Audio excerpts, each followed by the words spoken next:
YouTube, c'est dur, c'est compétitif. Il faut faire l'effort de plus que d'autres ne vont pas vouloir faire. Peu importe si j'atteins l'objectif ou pas. Ce que je veux, c'est qu'une fois que j'y suis, je puisse pas me dire je l'ai pas atteint parce que j'ai rien branlé la moitié du temps. Et ça me dérange pas d'être seul physiquement, j'adore être tout seul, honnêtement. Mais là, tu veux que je...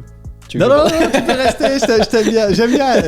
Et je me suis dit, mais en fait, c'est le moment de prendre des risques, en fait. Parce que toute ma vie, j'étais dans le courant, j'ai l'impression. J'ai envie de pouvoir tout plaquer, partir dans une cave, essayer de composer de la musique pendant 2 ans parce que c'est un truc que j'aimerais bien faire. Et je me dis, ok, je me laisse 2 ans tout seul dans une cave à composer quelque chose et essayer que ça marche sans avoir à me préoccuper de comment je vais payer les factures, comment je vais manger, qu'est-ce qui va se passer.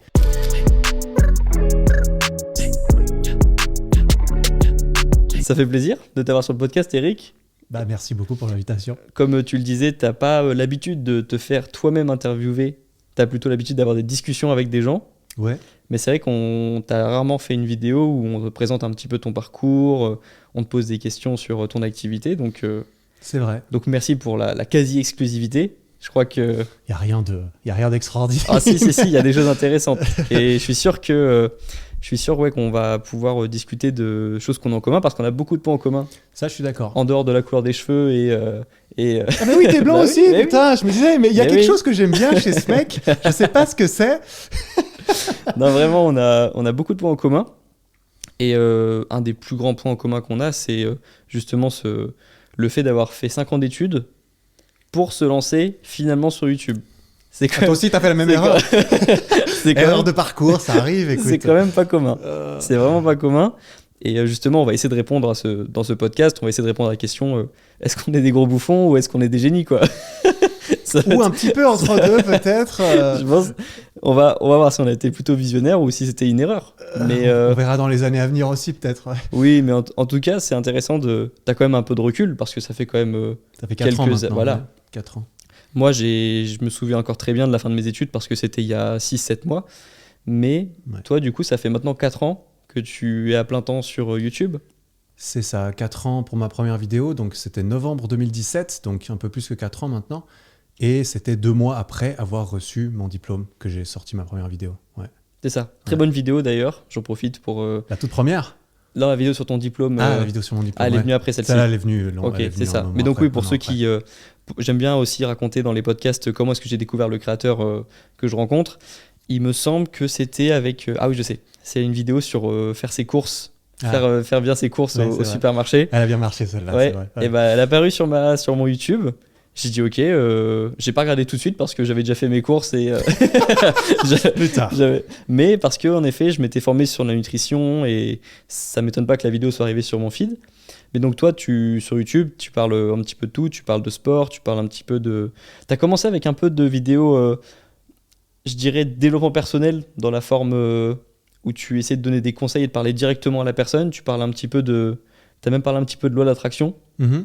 Et ouais, c'est vrai. Ma 5e vidéo, c'était du dev perso, effectivement. C'est ça. Bah, je me reconnais parce que moi, j'ai fait des vidéos aussi au début sur prendre confiance en soi, des thèmes comme ça qui peuvent faire penser au développement personnel. Mais c'est vrai que maintenant, je pense que... je sais pas comment tu te définis d'ailleurs, mais je pense que les gens, quand ils pensent à toi, ils pensent au street workout. Ça revient souvent. Surtout. Training à la maison. Oui, c'est beaucoup...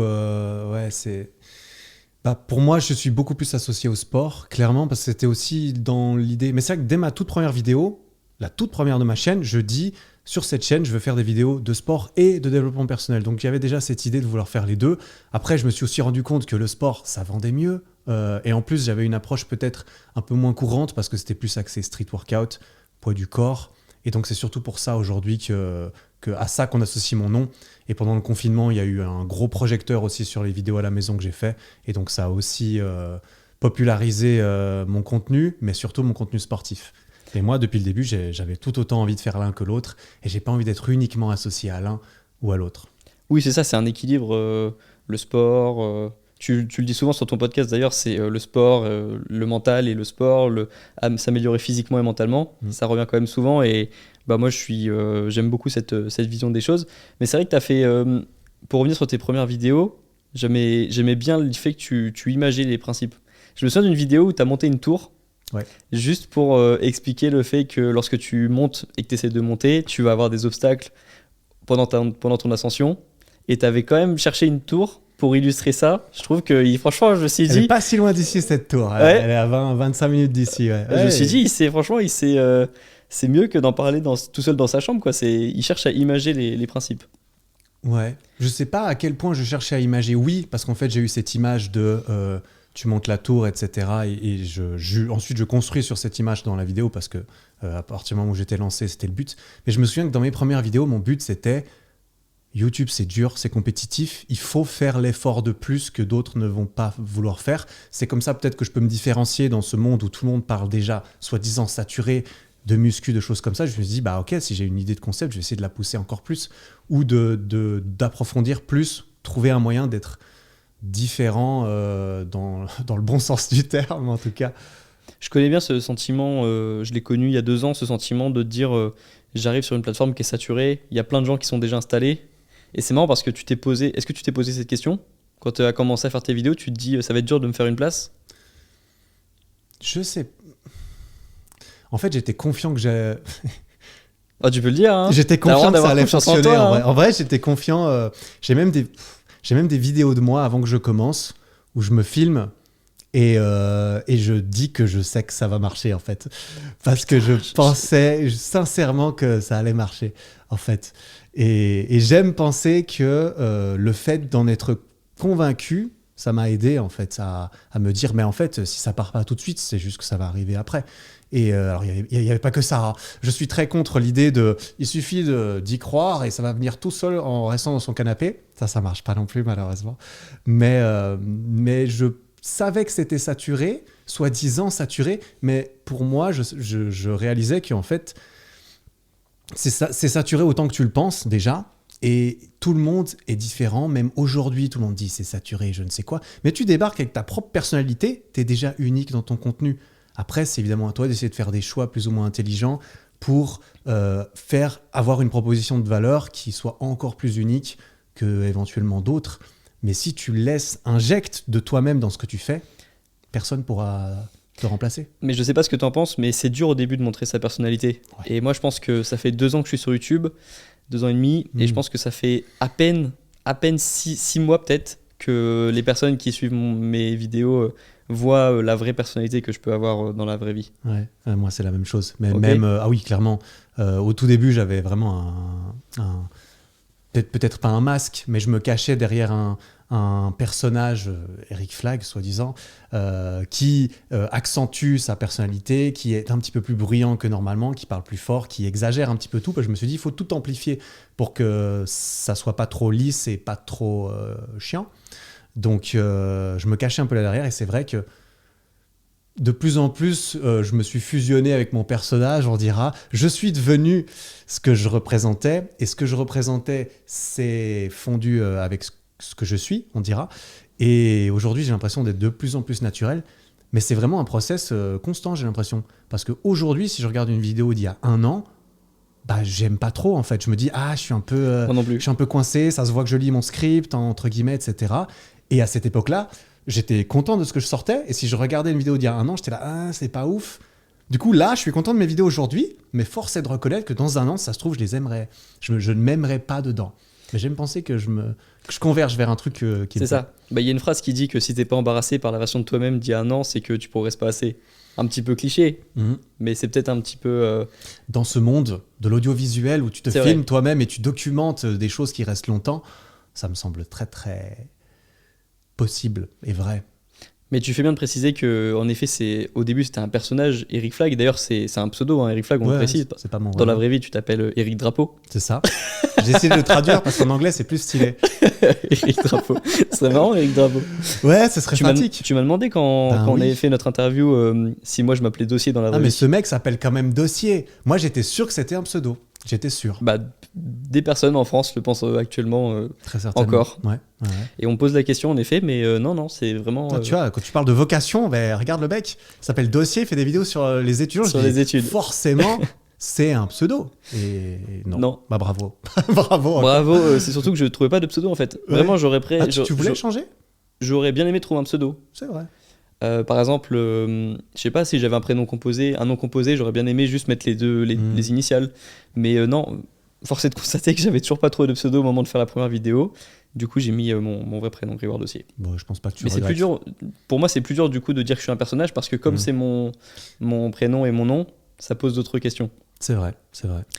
Mais pour revenir, donc là on parlait de YouTube, mais Eric Flag du coup, c'est pas seulement YouTube, c'est la version, c'est la partie de ta vie qu'on connaît. Parce que tu as commencé à la documenter sur YouTube. Mais ce qui est assez intéressant, c'est que je pense que les gens le savent, ceux qui te suivent, mais tu as fait des études avant de te lancer sur YouTube. Et tu en as fait t'en as fait beaucoup d'années. Tu Ouais. as fait 5 ans d'études, c'est ça? Plus. Ça dépend si tu comptes les années que j'ai redoublé, les années entre deux, je fais Ah, plus, d'accord. ouais. Mais disons que tu as un bac plus 5 maintenant. Je sais pas ce que c'est Ah que le bac oui, en Suisse. je sais pas ce que c'est. Bon, bac plus 5, ça veut dire que J'ai la t'as fait... matu, j'ai eu mon bac, oui. Non, oui, c'est même pas le bac en Suisse. Mais en Suisse, Attends, mais on moi, appelle ça mais moi, je suis dans ma... la matu. C'est un espèce de bac, mais il n'y a pas de plus quelque chose. Moi, je te C'est demande juste bac tu plus l'as ou 5. tu l'as pas, et une fois que tu l'as, tu peux aller à Ok, l'uni. bon, bac plus 5 en France, c'est t'as fait 5 ans d'études. D'accord. T'as réussi... Ah, je savais pas. Putain, en France, j'y c'est connais rien non plus. 3 années de licence. Après, ça s'appelle le master. Oui, alors en Suisse, c'est pareil. Et une Mais fois que la tu as eu ton licence- master 2, ça veut dire que tu es bac plus 5. D'accord. Ah oui, alors d'accord. Alors oui. Donc oui. Bac Donc, plus 5, manifestement. oui, voilà. J'ai un master. Donc, voilà. tu peux le dire avec... parce que du coup, les études en Suisse, ça doit être des noms différents. Mais Ouais. est-ce que tu peux revenir sur ton parcours avant YouTube? Avant YouTube.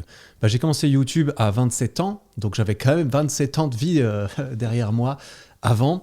Et tout ce qui concerne les études,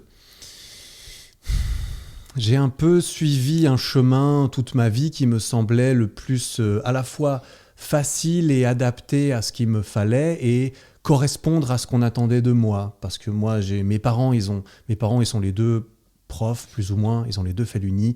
Mon grand frère, qui a 2 ans de plus que moi, il a fait les mêmes études que moi, plus ou moins. Et moi, j'arrive à la fin du lycée, donc l'équivalent du lycée en Suisse.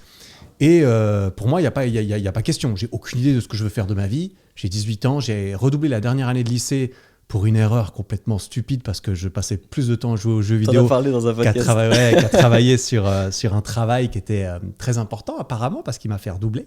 J'avais des très bonnes notes, mais j'ai raté un truc et boum, ça m'a fait redoubler. Alors le système était un peu bizarre, c'est vrai. Du coup, j'arrive à l'uni, je sors du lycée à 18-19, 18 et demi, quelque chose comme ça. Et je me dis, bon, bah, c'est logique, je pars à l'uni. Je ne sais pas quoi faire, je pars à l'uni. Et à l'uni, comment est-ce que je choisis ma branche? J'ai fait HEC, donc business, commerce un peu. Bah, par élimination aussi. En fait, je me disais, qu'est-ce qui m'intéresse? Le sport commençait à m'intéresser, mais c'est pas pour réduire le truc, mais je me voyais pas être prof de sport, j'avoue, parce que je me suis dit, bon, bah, sport, bof, non. J'hésitais entre droit et HEC. Droit parce que je trouvais ça stylé. C'était Comme vraiment moi. pas parce que je trouvais ça intéressant. Ça m'intéresse pas du tout. Je me C'est suis dit, stylé le droit. Hein. droit, ça envoie du pâté. Je me suis dit, la médecine, ça envoie du pâté, mais ça a l'air difficile. Donc, pas la médecine. La médecine. Et je suis très content. La médecine, c'est vraiment une vocation qui n'est pas la mienne. Et du coup, je suis allé en HEC parce que j'aimais bien les maths. Et puis, je me suis laissé guider, en fait. C'est à ce moment-là que j'ai commencé à me plonger à fond dans la musculation et la nutrition comme passion personnelle. C'est vraiment, sur ma table de chevet, entre guillemets, c'était des livres de nutrition. J'ai beaucoup aimé quand tu as parlé de ça dans une vidéo. Tu disais que c'était pas des livres d'économie que tu avais sur ta table de chevet, c'était des livres de musculation et de nutrition et d'entraînement. Dans ma vie à ce moment-là, et ça c'est aussi parce que les études, j'avais une certaine facilité, qu'on se le dise, mais ma priorité numéro 1 dans mes semaines, c'était la muscu et bien manger. Et ensuite, il fallait aller en cours, il fallait réviser, etc. Mais j'arrivais à tout faire ce qu'il fallait. Après, j'avais pas beaucoup d'autres trucs en dehors. Ouais, j'ai eu des copines à ce moment-là, mais ça va, ça, les copines, elles étaient pas pendant la journée, on dira, c'était plutôt le soir et tout ça. Donc, j'avais tous mes trucs qui rentraient bien.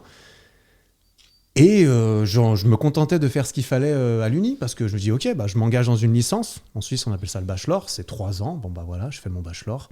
Après, j'ai fait une année de pause entre le bachelor et le master pour faire l'armée. On est obligé de la faire en Suisse, donc j'en ai fait une partie à ce moment-là. Je reviens en master. C'est un peu compliqué. Je glandouille pas. Ouais. Je fais ça comme il faut. Je pars en voyage en Australie, en échange en Australie à la fin pour 3 mois. Et quand je reviens, en fait, je m'y prends n'importe comment. Je suis vraiment un peu nonchalant toujours parce que je me pose des questions de est-ce que je suis vraiment pressé d'arrêter la vie d'étudiant, tu vois? Aujourd'hui, j'ai redoublé une fois le lycée. J'ai pris une année entre la licence et le master. Mon master, je l'ai fait en 3 ans au lieu de 2 parce que j'ai fini le service civil et que j'ai fini le service militaire, donc 6 mois de plus. Et j'ai perdu 6 mois à ne pas trouver de stage, donc pour rien, on dira. Et donc j'ai perdu 3 ans, on pourrait se dire. Et moi, j'arrive à la fin de mes études à 27 ans, je me dis, c'est la fin de la vie d'étudiant. La vie d'étudiant, j'ai adoré ça. Tu as beaucoup de temps. Si tu n'as pas envie de te lever le matin pour aller en cours à l'Uni, tu n'étais pas obligé, il n'y avait pas de présence obligatoire. Et donc je me dis, est-ce que je me réjouis d'arriver dans la vie corporate où tu as 4 semaines et demie de vacances dans l'année et que en fait, tes collègues deviennent tes potes parce que tu as beaucoup moins le temps de voir tes potes en dehors. Donc j'ai un peu repoussé le truc et ça m'a en fait donné du temps aussi pour réfléchir, notamment cette armée. J'ai fait un travail plus ou moins manuel. Parce qu'en Suisse, il y a un service militaire imposé. C'est ça, en Suisse. Si tu es suisse et que tu es un homme, tu es obligé de servir ton pays. Donc, soit tu fais 9 mois de service militaire, ce qui prend du temps dans une jeunesse, soit tu fais le service civil, ce qui dure 13 mois. Mais là, au lieu d'être sur le terrain à tirer dans l'herbe, eh bien, tu vas travailler dans le social, la santé, dans des hôpitaux, des machins comme ça, pour servir ton pays autrement. Moi, j'ai décidé de faire cette deuxième option. Et ça t'a plu? Ouais, ça m'a plu énormément. Je crois pas t'avoir entendu parler. Ouais, j'en ai parlé rapidement à gauche et à droite de temps en temps, mais j'ai eu 2 affectations. La première, c'était entre ma licence et mon master. Et là, j'étais juste employé de bureau pendant 7 mois et c'était chiant, honnêtement, parce que je faisais tout et rien. En fait, on est de la main-d'œuvre gratuite pour les entreprises parce que c'est l'État qui nous paye. Donc, eux, ils nous prennent même s'ils n'ont pas grand-chose à nous faire faire parce qu'on coûte rien. Donc, je faisais tout et rien, c'était pénible. Mais c'est un travail de bureau à l'armée? Non, là, j'étais dans une association de jeunesse à Lausanne. En fait, quand tu fais le service civil, tu es engagé dans un domaine à but non lucratif, dans une entreprise à but non lucratif généralement, soit la santé, soit le social, soit la protection de l'environnement. Mais tu vas dans une vraie entreprise et donc tu as un vrai travail normal où tu rentres chez toi le soir à la fin de la journée. Et c'est ça que je voulais, parce qu'à l'armée, c'est l'internat. Et moi, je n'avais pas du tout envie d'être à l'internat et de ne pas avoir de vie en dehors de ça. Donc, c'est d'ailleurs... c'est marrant à dire, mais ce service civil où j'ai travaillé dans des entreprises avec un horaire normal, c'est mes seules expériences professionnelles où j'ai travaillé pour quelqu'un, on dira. Et c'est les seuls trucs auxquels je m'approche pour me dire « Ah oui, j'aurais fait ça si je n'avais pas été faire autre chose après mes études. » Et ça, c'était pas hyper motivant. Mais je me souviens que j'ai passé les 2 ou 3 premiers mois à me dire « Je m'ennuie, ça me prend 1h30 d'y aller, 1h30 de revenir. J'ai pas de vie, j'aime pas ce que je fais. À quoi bon? C'est chiant. » Et du jour au lendemain, entre guillemets, j'ai vu le truc autrement et je me suis dit « Mais en fait, tout ça, c'est du temps que je peux consacrer à apprendre en fait autre chose. » Parce que c'est à ce moment-là que je me suis dit « La muscu, c'est trop bien. J'ai envie d'apprendre des trucs encore plus sur la muscu. » Du coup, ce que je faisais, c'est que je faisais ce qu'on me demandait de faire au travail le plus vite possible. Et je lisais des PDF, des livres dans le coin de mon écran sans qu'on me voie. Et je faisais ce qu'on me demandait pendant 15 minutes. Ensuite, je lisais pendant 15 minutes. Ensuite, je disais « Hey, j'ai terminé, qu'est-ce que je dois faire maintenant ?» Et on me disait « Ah, déjà, trop bien. Alors maintenant, tu peux faire ça, ça, ça. » Et du coup, j'ai l'impression que tout le monde y gagnait, tu vois. Et c'est là que j'ai beaucoup aimé cette période. C'est intéressant ce que tu dis parce que, donc, toi, la musculation, c'est le premier domaine où tu t'es rendu compte qu'il y avait des connaissances potentiellement infinies à apprendre et ça t'a donné envie de devenir un peu une machine à apprendre et d'optimiser les moments dans la journée où tu peux apprendre en fait. C'est ça. En fait, c'est peut-être pas le premier domaine où je me suis rendu compte que la connaissance était infinie, parce que si tu te retournes un peu autour de toi, tu vois ça, mais c'est le premier c'est le premier domaine où ça m'a donné envie d'apprendre en fait, de me dire il y a toutes ces options, j'ai envie d'en savoir plus, encore plus, toujours plus, parce que ça me semblait à la fois passionnant, mais en plus, je trouvais ça cool les effets que ça pouvait avoir sur moi, de contrôler à la fois à quoi je ressemble, comment je me sens, comment les autres me perçoivent, etc. Et ouais, j'ai beaucoup... C'est vraiment ma première passion. Parce que moi, tu vois, j'ai jamais été le premier de la classe. Et pour moi, les personnes qui apprenaient tout le temps, c'était les premiers de la classe. Et j'avais une connotation négative justement du gars qui essaie de tout le temps apprendre dans sa journée. Parce que pour moi, c'était le premier de la classe qui apprenait de l'histoire, qui allait plus loin que le cours. Tu vois, c'était le conseil qu'on donnait à l'école pour avoir des points en plus, pour avoir la meilleure note possible. Et j'avais cette vision un peu négative d'apprendre des choses en plus de ce qu'on nous apprend à l'école et d'aller toujours plus loin dans l'apprentissage. Sauf que moi aussi, j'ai découvert des domaines comme ça, comme la musculation, comme... ce dont je peux parler sur YouTube, l'investissement.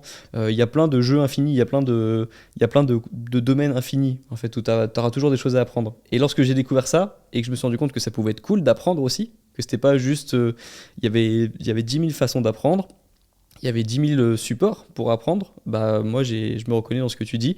Et quand j'ai eu mon travail l'été, j'ai fait un job salarié saisonnier. Et je me rappelle que oui, au début, j'allais au métro, je prenais le métro, c'était à Paris. Et à chaque fois, j'y allais, j'écoutais de la musique et j'avais ma routine. Et j'ai switché. Au bout de quelques jours, je me suis dit, pourquoi pas écouter des livres audio? Pourquoi pas? Pour apprendre des choses, pour juste optimiser mon temps un petit peu plus. Et une fois que je me suis rendu compte que oui, on pouvait apprendre toute sa vie et qu'on devait apprendre toute sa vie si on voulait être plus épanoui, ben, je suis rentré aussi dans ce jeu un petit peu infini d'apprendre tout le temps dans les domaines. Et la musculation m'a aidé à trouver justement un puits de connaissances infini, tu vois. Et toi aussi, du coup. Et c'est cette histoire d'optimisation de tes trajets, de tes transports, de ta vie en général, c'est justement quelque chose que j'ai de plus en plus cultivé.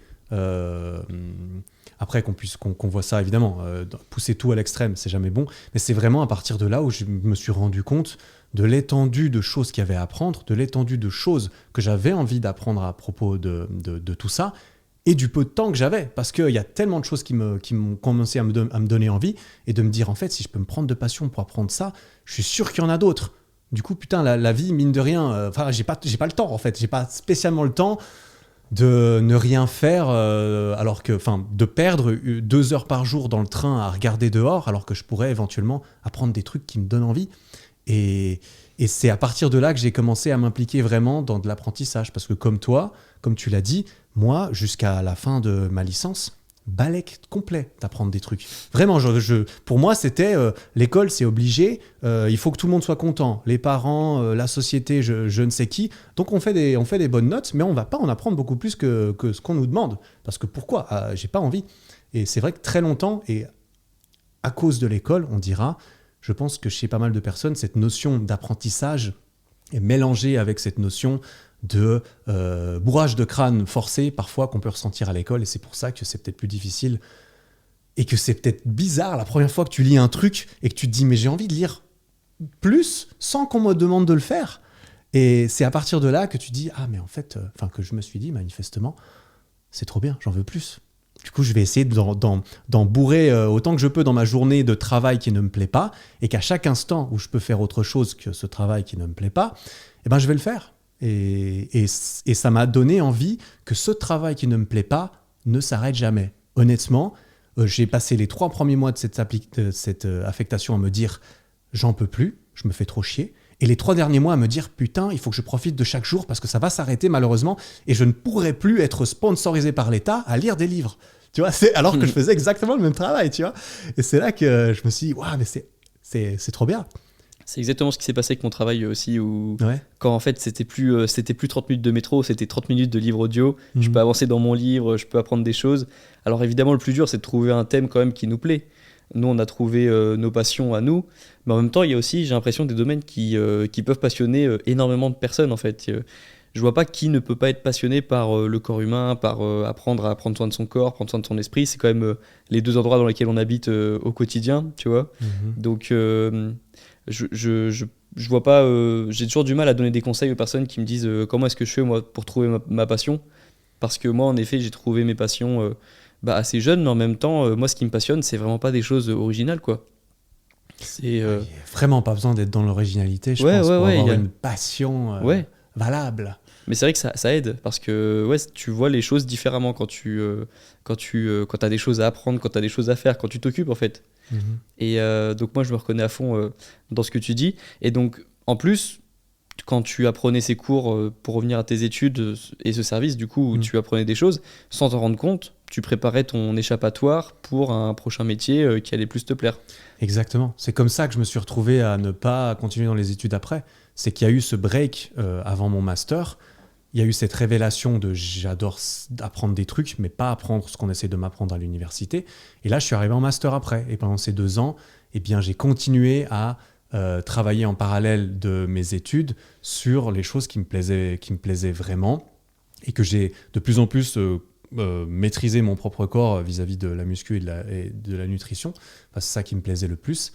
Et d'ici la fin du service, d'ici la fin de mon master, j'ai encore fait une 2e affectation de service civil qui m'a à nouveau demandé de faire un travail plutôt manuel qui m'a laissé beaucoup de temps en fait dans ma tête pendant la journée. Quand tu fais un travail manuel, et moi je me fais un peu chier dans ma tête, donc il faut que je pense à des trucs. Du coup je pense à ce que j'ai envie de faire, ce que j'ai envie d'apprendre, ce sur quoi je veux travailler, le livre que je suis en train de lire. Et tout ça m'a donné envie en fait à la fin de mes études globalement de tenter quelque chose sur YouTube en fait. Ok, donc là je vais bien revenir sur ce moment parce que pour moi c'est un des moments les plus importants de ce podcast et de ta vie aussi. Alors, à toi. J'ai abrégé volontairement parce que ça peut être long. Mais c'est vrai que pour parler des études, tu as déjà fait une vidéo que je trouve très bien sur le sujet où tu illustres bien, je trouve, ce que la double vie que tu avais avec tes études où tu apprenais, mais tu le faisais pas forcément parce que c'était ta passion à toi, mais parce qu'il fallait le faire et tu voulais pas décevoir aussi les personnes autour de toi. Et en même temps, tu avais ta passion à toi avec le sport, la nutrition, l'amélioration de soi. Et il y a eu ce moment-là donc, où tu finis tes études et tu fais une vidéo sur le sujet où on te voit avec le chapeau, comment est-ce qu'on appelle ça? La toque, je sais pas. La toque. La toge. La toge. La toge, oui, la toge, mais il y a aussi un petit chapeau là pour les diplômés. On te voit, tu as filmé la fin de tes études. Et ça m'a inspiré moi aussi à filmer la mienne. Tu sais, j'ai filmé il y a quelques mois là. Et c'est vrai que j'ai bien aimé l'idée de filmer la fin des études. Et on te voit tenir le diplôme. Et tu dis, je sais pas si ça va me servir honnêtement plus tard. Peut-être, on verra. Mais on voit dans la voix que tu sais déjà d'avance que tu seras pas dans le domaine bancaire parce que c'était lié à ton master. Et moi ça m'a plu, enfin j'ai bien aimé l'illustration. Et d'ailleurs tu fais une figure de street workout dans ton université, dans la vidéo, et je trouve que ça illustre un petit peu, je vous montre ce qu'est ma vraie passion, et tu le fais en étant habillé en tant que diplômé. Ouais, c'était une petite provocation personnelle. Tiens, regardez, je sais faire des copies, mais je sais aussi faire des handstands. Ouais, c'est ça. Je préfère faire des handstands que faire de la finance, effectivement. Et voilà, donc chaque personne qui regardera la vidéo, comment est-ce qu'elle s'appelait déjà? De la finance à YouTube. Pourquoi? Un truc comme ça. Oui, un truc du genre. Ou peut-être dans la miniature, pourquoi? Mais tu as fait une miniature où il y avait donc le futur Eric qui aurait été corporate, le Eric corporate, on va dire, avec tu avais une veste. Et de l'autre côté, tu avais le Eric YouTuber sur la miniature. Alors, à gauche, j'avais le Eric gradué avec la toge et le diplôme. Et à droite, j'avais le Eric YouTuber qui se filme en vlog. Diplômé et donc. C'est de la finance à YouTube. Pourquoi? C'est ça. Et cette vidéo, elle est très bien, donc je vous incite à la regarder si vous aussi vous êtes un étudiant qui par exemple, vous sentez un petit peu entre deux. C'est-à-dire que les études, c'est pas forcément votre passion et qu'en même temps, vous savez pas vraiment quoi faire d'autre. Mais toi, du coup, tu as trouvé quoi faire d'autre parce que tu t'es lancé sur YouTube à 27 ans. Et c'est ça justement que je trouve tu trouves ça tard un point intéressant. Non, justement, est-ce que toi, à 27 ans, tu as trouvé que tu t'étais lancé ça tard sur YouTube? Au moment où je me suis... Tu dis vis-à-vis de mon âge à moi? De ton âge. Est-ce que tu t'es senti vieux par rapport au... Je me suis pas senti vieux. En fait, je t'avoue que je me sens beaucoup plus vieux aujourd'hui. Pourquoi? Parce que je suis avec des mecs comme toi qui ont 23 ans ou des mecs comme Mathias, comme Arthur. Là, pas mal de mes potes youtubeurs qui sont devenus mes potes aussi de cette façon-là ou qu'ils l'étaient déjà avant, quasiment tous sont plus jeunes que moi, en fait. Et donc, je me sens pas spécialement jeune aujourd'hui. Après, je me dis, c'est pas grave. Je peux pas grave, Eric. J'ai bientôt 31 ans, mais c'est pas grave. Je suis content d'où j'en suis à 31 ans. Après, forcément, si je me dis, moi, à 22 ans, j'étais très loin d'être... Moi, à 22 ans, je branlais rien, toujours. Hein, tu vois, donc, je suis très admiratif de voir que beaucoup de gens font ça peut-être plus tôt. Peut-être parce que si j'étais né 5 ans après, peut-être j'aurais commencé plus tôt aussi. J'en sais absolument rien. Mais non, quand j'ai commencé, non. Parce que... je me comparais pas spécialement aux autres, on dira. Là, je suis obligé de reconnaître qu'il y a beaucoup de gens plus jeunes que j'admire personnellement et je me dis, ah ouais, moi à 22 ans, j'étais pas comme ça. Okay. Donc, mais qu'est-ce qui se passe du coup dans ta tête au moment où tu viens d'avoir ton diplôme et tu commences à acheter une GoPro, tu commences à acheter le starter pack du YouTuber qui veut se lancer et comment est-ce que ça se passe cette période? Parce que tu as lancé ta première vidéo, en tout cas en ligne sur YouTube actuellement, elle est en novembre 2017. Ouais. Et tu as dû finir tes études l'été d'avant. Ouais, il y a une petite note à ce propos, c'est qu'en fait j'ai reçu mon diplôme début décembre 2017. Donc le moment où je me filme, après avoir reçu mon diplôme, j'ai déjà publié 2 vidéos sur ma chaîne. C'est pour ça que tu avais déjà un petit peu le YouTuber, voilà. C'est pour ça que je me suis dit, tiens, je vais vlogger ma remise ou je vais prendre des images de ma remise parce que sait-on jamais, j'ai sorti 2 vidéos, si ça se trouve, je vais en sortir plus. Et c'est justement ce que je dis à la fin de cette remise, parce qu'à la fin de la remise, je pose la GoPro, et en vrai, je parle pendant bien 25 minutes. J'en ai gardé quelques extraits, parce qu'il y en a d'autres que je garderai pour des vidéos plus tard. Oh là là. Ouh là là. Ah oui, je me suis chauffé à ce moment-là. Parce que j'étais convaincu que j'allais faire ça, en fait. Et c'est ce que je voulais faire transmettre en quelques phrases dans cette vidéo. Parce qu'en fait, quand je me suis filmé en train de recevoir mon diplôme à la fin, vraiment, j'avais d'un côté le diplôme, en face de moi ma caméra, et je me suis dit, j'ai pas envie de m'occuper du diplôme, j'ai envie de m'occuper de la caméra, tu vois. Et c'est pour ça que, pour en revenir peut-être à ta question, qui était... Qu'est-ce qui se passe dans ta tête à ce moment-là? Ce qui se passe dans ma tête, c'est que je termine officiellement mes études début septembre. Donc c'est quand même 3 mois avant la remise et 2 mois avant ma première vidéo. Là, je me dis, c'est le moment ou jamais en fait. Parce que j'ai fini mes études, donc j'ai validé mon contrat avec mes parents, mon contrat avec la société qui est qu'il faut être un bon élève et faire des études et aller trouver un travail. Donc maintenant j'ai ça, j'ai un parachute et une carte joker facile à présenter à tous ceux qui me diraient « Qu'est-ce que tu vas faire de ta vie ?» Et là je me suis dit, bon bah c'est le moment d'essayer de les prendre à contre-pied. Tu vas pas venir celle-là. Je vais passer par derrière, je vais ranger mon costard aussi vite que je l'ai sorti. Et je me suis dit, mais en fait c'est le moment de prendre des risques en fait. Parce que toute ma vie, j'étais dans le courant, j'ai l'impression. Toute ma vie jusqu'à 27 ans, je me suis posé le cul dans le courant et je me suis laissé emporter. Ok, qu'est-ce que tu fais quand tu sors du lycée? Bah, tu fais comme tes parents ou ton grand frère, tu vas à l'Uni, tu fais pareil, tu te laisses guider. Et c'est là que je me suis dit, mais en fait, je vais peut-être finir par me demander qu'est-ce que moi j'ai vraiment envie de faire. Et je me suis rendu compte que c'était maintenant qu'il fallait que je prenne un risque. C'est-à-dire, je peux essayer de lancer un truc, ça se trouve en 6 mois, je sais que j'aime pas du tout ça. Bah c'est parfait, j'aurai pas de regrets plus tard en allant trouver un travail parce que j'ai essayé. Si ça se trouve en 6 mois, ça commence à donner quelque chose et je me dis, bah ça peut marcher. En fait, j'avais l'impression d'avoir peu à perdre. C'était à la fois je prends des risques, mais à la fois c'est des risques ultra mesurés parce que je me suis dit, si je fais ça, évidemment, il faudra que j'en discute avec mes parents. Si eux, ils sont d'accord que je reste dormir chez eux, eh ben, je peux très bien essayer éventuellement de lancer quelque chose. Et donc au début, je cherchais du travail. Mais je travaillais sur ma première vidéo dans ma tête. Ma première vidéo m'a pris 2 mois et demi à faire parce que j'ai passé 1 mois et demi à travailler des images de montage que j'avais tournées en one shot qui étaient dégueulasses. Et je me suis dit, c'est pas grave, on va rattraper ça au montage. Le problème, c'est quand c'est vraiment pourri ce que tu as filmé, c'est super dur à rattraper au montage. Donc j'ai fini par tout jeter et tout refilmer. Et c'est là qu'est sortie ma première vidéo 2 mois et demi après. Mais au début, je cherchais du travail sans succès. Et ensuite, je continuais à dire à mes parents, je cherche du travail. Mais je trouve rien, mince.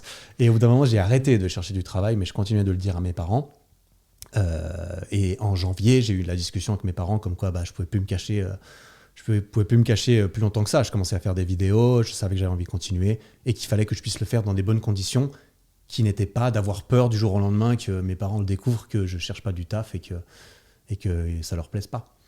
Donc t'as feinté en fait au début. Ouais. T'as feinté. Ouais, j'ai vraiment fusionné les deux. Au début, je mentais pas, je cherchais vraiment. J'ai vraiment postulé à quelques trucs. Et quelques trucs qui me semblaient, pourquoi pas, ça aurait pu me plaire, bien sûr. Mais secrètement, j'avais pas envie qu'ils me contactent, tu vois. J'avais pas du tout envie de devoir mentir ouvertement en mode « Ah non, j'ai pas eu de réponse. » Eric, on vous accepte, Eric. Oh non. Je vais y réfléchir. J'ai une autre offre. Je vous répondrai dans 7 jours. Un certain Google m'a proposé un contrat, il faut que je réfléchisse aussi. Donc tu vois, je suis transitionné gentiment. Et moi je dirais que moi j'ai connu exactement la même réflexion, je dirais. Alors moi ça s'est pas passé exactement comme ça parce que moi j'ai eu la chance que c'est ça un petit peu la différence, c'est que toi tu as arrêté tes études, tu les as terminées, on les a terminées et tu as fait vraiment la transition après go sur YouTube. Et moi la chance que j'ai eue, c'est que j'ai pu trouver le moyen de me lancer sur YouTube quand j'étais encore étudiant. Et du coup, mes parents, lorsque j'ai terminé mes études, ils m'ont pas... j'ai pas eu besoin de feinter en disant je cherche du travail. Ils savaient, en fait. Ouais. T'as pas débarqué du jour au lendemain avec un grand plan comme quoi t'allais trouver ça, te faire un taf et tout. C'est ma chance, j'avoue. Mais quand même, comme je le disais en début de podcast, c'est pas commun que des personnes fassent 5 ans d'études pour ensuite se lancer à plein temps sur YouTube. Et là, on est entre nous, on est tranquille. Enfin, on est content des positions qu'on a actuellement. On est chez moi, dans mon canapé. Exactement, mais là, on est bien. Mais c'est vrai que ce que les gens ne voient pas, je pense, c'est l'inconnu qu'il y avait en fait. Je pense qu'il y a un mot qui définit bien ce saut un petit peu dans l'inconnu. Il y a un mot qui définit bien, c'est l'inconnu. Et moi, franchement, même si j'étais comme toi confiant que ça allait le faire, quand je me suis lancé à plein temps sur YouTube, quand j'ai commencé YouTube, j'étais assez confiant parce que je me disais j'ai quand même quelque chose à apporter, j'ai des connaissances, en tout cas j'ai quelque chose à proposer. Et si ça se passe pas bien, bah tant pis, j'utiliserai les diplômes que j'ai. Mais c'est vrai qu'il y a vraiment un mot, pour moi c'est l'inconnu, c'est le sentiment de construire quelque chose où il n'y a pas de chemin, tu vois, il n'y a pas ce chemin comme dans les études où on te donne un programme, on te donne un planning.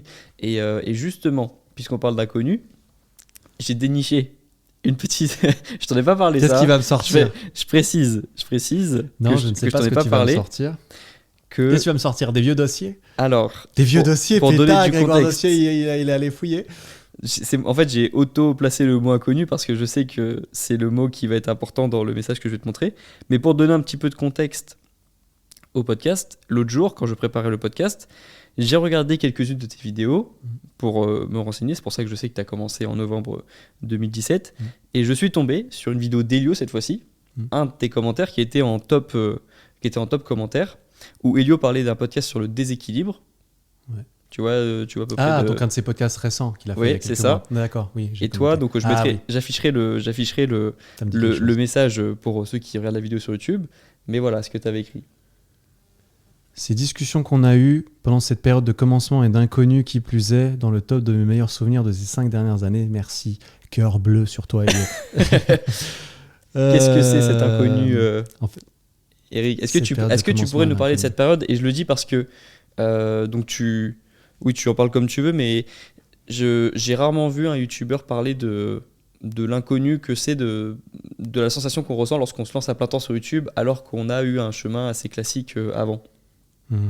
Parce que c'est plein de réflexions en fait. Et je pense qu'il y a peu de personnes qui se rendent compte du nombre de réflexions que c'est lorsqu'on veut se lancer dans une activité comme ça. Ah, l'inconnu. Je sais pas exactement comment décrire ce sentiment. Parce que d'un côté, je me suis dit, je me jette dans le vide, je sais pas ce que je fais. Je veux faire des vidéos YouTube. Pourquoi? Parce que j'aimais bien les vidéos de Cyprien Norman et tout 10 ans avant, et je me suis dit, ah, j'aimerais bien faire des vidéos moi aussi. Ça, c'était 10 ans avant, et ça a dû naître un petit peu de là. Et d'un côté, quand je me suis jeté dedans, je ne savais rien. Je ne savais rien faire. Je ne savais pas filmer, pas monter, rien du tout. Donc il fallait apprendre tout ça. Donc d'un côté, il y avait ce sentiment d'inconnu de je ne comprends rien à ce que je fais. Il va falloir que je me démerde si je veux que ça donne quelque chose.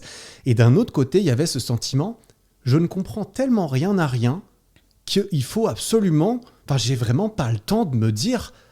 ça va marcher, ça va pas... Non, je dois apprendre à faire ça. Du coup, j'ai la tête dedans, H24, en mode, putain, je me mets la pression, il faut que ça marche. Parce que si ça marche pas, bah, j'aurais fait un truc qui n'a pas marché. Et moi, quand je fais des trucs, j'ai envie que ça fonctionne. En plus, mes parents comptent sur moi, etc. Je me suis assez peu laissé le temps d'avoir peur, j'ai l'impression. Je me suis dit, surtout... Après, je sais pas d'où ça vient, je sais pas comment expliquer ça. J'ai eu un petit peu peur au début, et quand je parlais de ce commentaire avec Elio, c'était avant que je lance ma toute première vidéo, c'était les 2 ou 3 mois avant, parce que je parlais avant de cette vidéo irrécupérable en montage. C'est avec Elio que j'ai commencé à la travailler, parce que Elio avait de l'expérience sur YouTube de son adolescence, et je suis devenu pote avec Elio, je l'ai rencontré à ce moment-là. Et on a tout de suite connecté parce qu'on pensait pareil sur beaucoup de choses. Et je lui ai demandé des conseils au tout début sur YouTube. Et il avait regardé la vidéo avec moi. Et c'est pendant tout ce moment-là que on se chauffait l'un l'autre. Tu vois, on sentait que... Et c'est pour ça qu'on a connecté aussi bien et vite avec Elio. C'est que lui-même recommençait une chaîne YouTube. Et lui-même avait cette faim de vouloir... il avait faim aussi de vouloir relancer quelque chose. Et on a vraiment connecté là-dessus. Donc en fait, on se boostait l'un l'autre. On s'envoyait des messages vocaux en mode on a lu un livre qui nous a chauffé, on l'envoie à l'autre. On a lu une citation, vas-y, machin, il aurait pas dit ça. On se chauffait un peu. Et c'est vrai que moi, ça m'a donné la confiance. Et c'est de là aussi qu'est venu ce sentiment de je pense que je vais réussir en fait. Et cela doublé au fait que j'avais absolument pas le temps. J'avais l'impression, si je voulais faire mes preuves, parce qu'avec mes parents, on avait un petit contrat en mode j'avais 8 ou 9 mois pour commencer à sortir, à faire de l'argent un petit peu et pouvoir gagner ma vie. J'avais vraiment pas le temps. Je me suis dit, j'ai un délai. Et ça, c'est parfait. Parce que j'avais un objectif timé, avec un délai, avec un truc précis, un bon objectif. Et je me suis dit, bon, bah ok, c'est ma chance. J'ai ces 9 mois pour faire ça. est-ce que, peu importe, hein, tu vois, que je doute pas, j'ai 9 mois, ils sont là. Et à la fin, on regarde le résultat. Le résultat, c'est pas à quel point j'ai douté tout le long, c'est est-ce que tu as atteint l'objectif ou pas. Et moi, je me suis dit, peu importe si j'atteins l'objectif ou pas. Ce que je veux, c'est qu'une fois que j'y suis, je puisse pas me dire, je l'ai pas atteint parce que j'ai rien branlé la moitié du temps. Ou parce que... Alors oui, ça aurait pu être parce que j'ose pas, parce que je ne sais pas, parce que j'avais peur, mais je me suis pas... je me suis tellement retrouvé à crouler sous tout ce qu'il y avait à faire que en fait, j'étais constamment dans l'action et constamment dans « il faut faire ça ». Et j'avais pas beaucoup le temps de refléter sur le parcours, la beauté du processus plutôt que la destination. C'est vrai que j'étais là en mode « bon bah ok, pression de ouf parce que c'est ça ou rien et je veux pas avoir de regrets. » Ok, bah, ça me parle beaucoup. Il y a 2 choses importantes selon moi qui t'ont poussé à agir justement parce que le plus dur c'est il y en a beaucoup qui veulent se lancer sur YouTube maintenant et il y en a assez peu qui tentent, je trouve. Moi j'ai vu des potes tenter aussi ces dernières années. Moi aussi, Ouais, c'est marrant, enfin c'est cool de les voir et souvent ils respectent beaucoup plus après le travail du youtubeur. C'est un petit peu comme une personne qui m'a dit, oui, une amie qui s'est lancée il y a pas longtemps, elle m'a dit ça après. Ouais, bah, ils se rendent compte que c'est dur, mais il y a plusieurs points. Donc déjà, j'avoue, t'avais Elio quand même qui était qui avait de l'expérience avec YouTube parce qu'il avait une chaîne YouTube avant. Et moi, quand j'ai entendu ça dans ta vidéo, j'étais putain, moi aussi, j'aurais trop aimé avoir un pote YouTubeur quand je me suis lancé parce que moi, il y avait vraiment personne dans mon milieu. J'ai eu beaucoup de chance. Ouais, bah non, mais après, tu as construit ta chaîne YouTube aussi et il y avait pareil ta personnalité. Vous avez pas fait de feat en fait, très peu au début. Non, on était potes. On est vraiment devenus amis avant d'être collègues. On est vraiment devenus collègues par la force des choses parce qu'on a les deux relancé quelque chose et ça a marché. Mais ça, j'avoue que c'est cool. C'est un peu comme quand tu te lances dans la muscu et qu'il y a un pote qui s'est fait quitter juste avant. Du coup, il est chaud pour venir avec toi à la salle. Et tu deviens pote. C'est ça. Bah non, c'est cool. Bah, c'est une belle... c'est beau. Tu vois, moi, j'aurais bien aimé, j'avoue, à mes débuts sur YouTube. Donc, il y a eu ça qui t'a aidé parce que quitte à sauter dans l'inconnu, autant sauter à 2 et ça fait peut-être un peu moins peur. Main dans la main avec Elio. Avec Elio. J'avoue, ça va un peu romance. Ouais, il faut pas trop l'imaginer comme ça. Ça fait on était plutôt en mode brainstorm, écrire des trucs, lire des livres et tout. Ça fait romance. Plus viril quand même. Du coup, il y avait ça. Tu t'es imposé aussi ce qui est, je trouve, une bonne idée. Tu t'es mis 9 mois de deadline, on va dire, donc pas trop court. Tu t'es pas laissé qu'un mois pour vivre de ton activité sur YouTube, ce qui aurait été impossible. Et tu t'es pas laissé réussi à en vivre en 9 mois. Hein, mais... Oui, mais au moins il y avait cette deadline. Il y avait un deadline. Et c'est exactement ce que j'ai fait avec ce podcast là, tu vois, que j'ai lancé il y a quelques semaines. Je me suis dit, je me suis laissé 1 an pour voir comment le podcast avance. Mais et comme toi, j'ai plein de trucs à apprendre. Le son, la vidéo, certains peuvent se dire, il fait déjà des vidéos sur YouTube, Grégoire, c'est pareil de lancer un podcast. Bah non.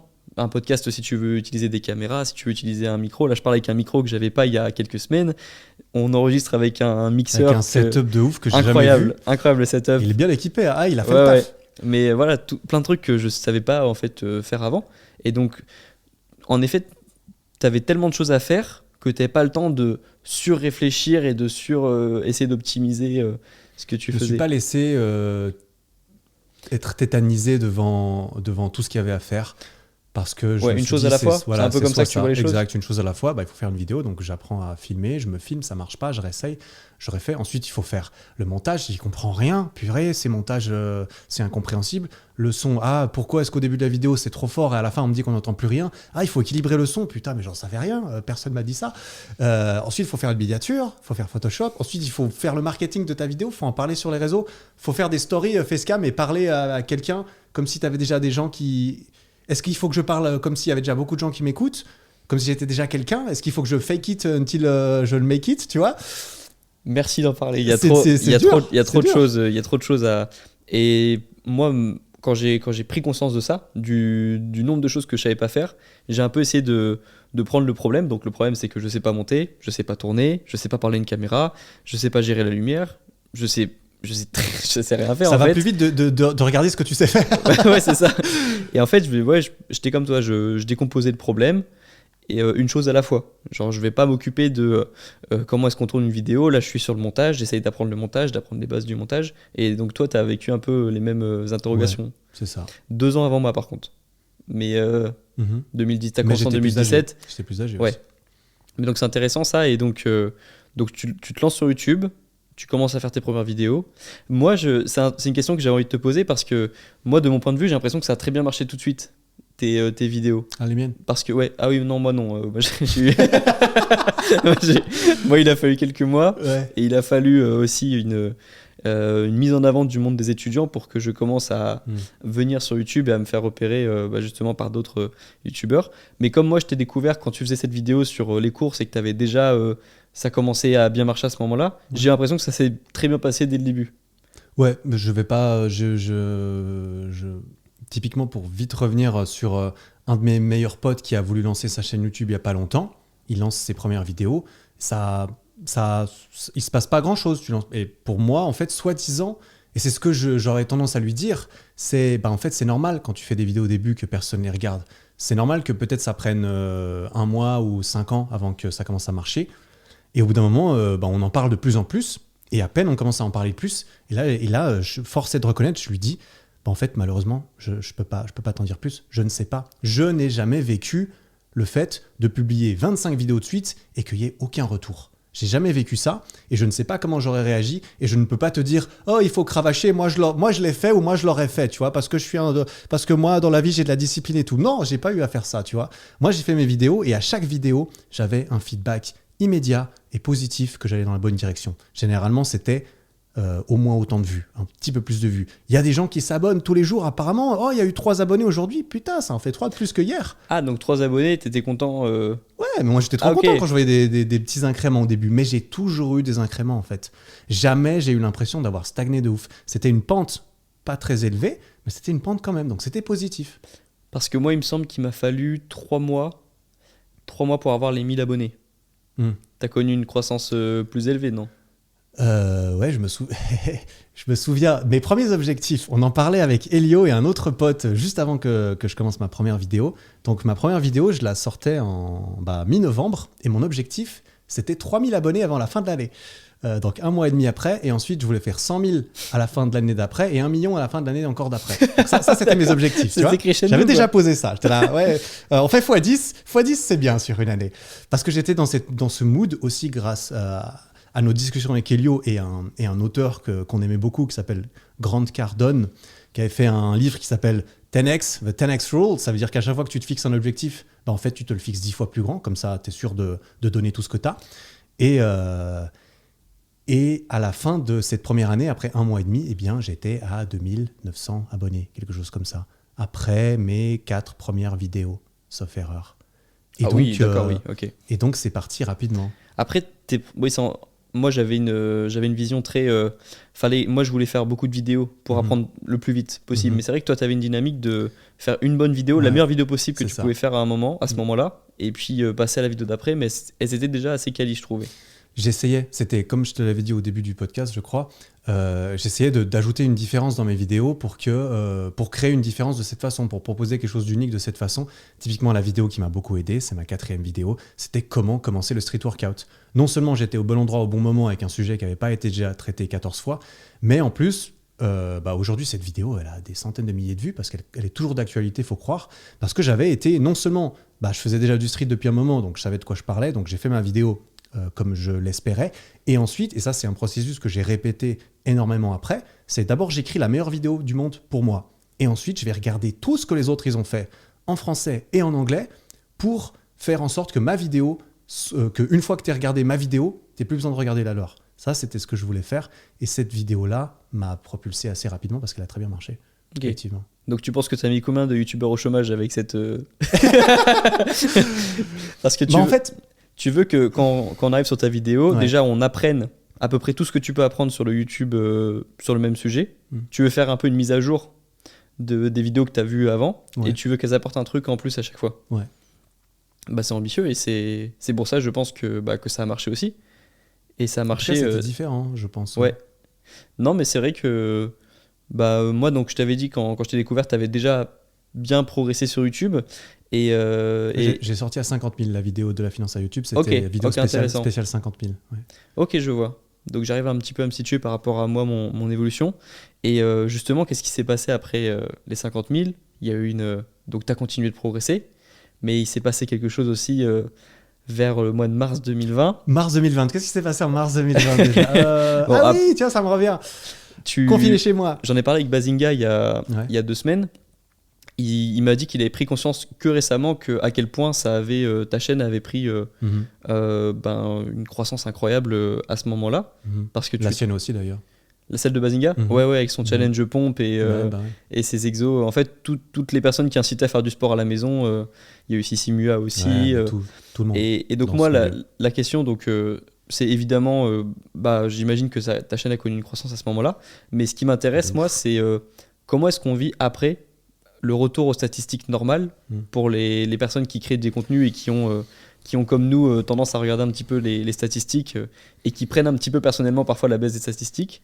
Comment est-ce que tu t'es senti l'été d'après, donc l'été d'après confinement, où tu as recommencé à avoir des statistiques normales, voire moins qu'avant, parce que les personnes avaient envie de voir autre chose en fait.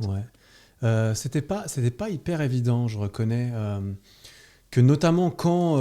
alors, pour replacer le contexte, le Covid tombe, ma chaîne explose. Je passe de... Est-ce que tu te souviens des... j'ai commencé le Covid à 160 000 abonnés, et au mois d'avril, j'ai fait 100 000 abonnés. Au mois d'avril 2020. Donc 260 000. Donc voilà, en un mois, je fais plus 66%. Plus 100 000. Plus 100 000 en un mois, ouais. Et ensuite, ça s'est calmé entre guillemets, 20 000, puis c'est retombé après. Mais avril, vraiment, ça a explosé. Toutes mes vidéos ont percé. En fait, je mettais une vidéo YouTube, il s'était déjà dit, ok, celle-là, on la met devant tout le monde, super. J'ai vraiment eu le rush. Pour moi, c'est le rush de ma carrière. Plus jamais je ne vivrai ça, tu vois. Ouais, dis-moi, parle-moi un petit peu, c'est intéressant. C'était vraiment...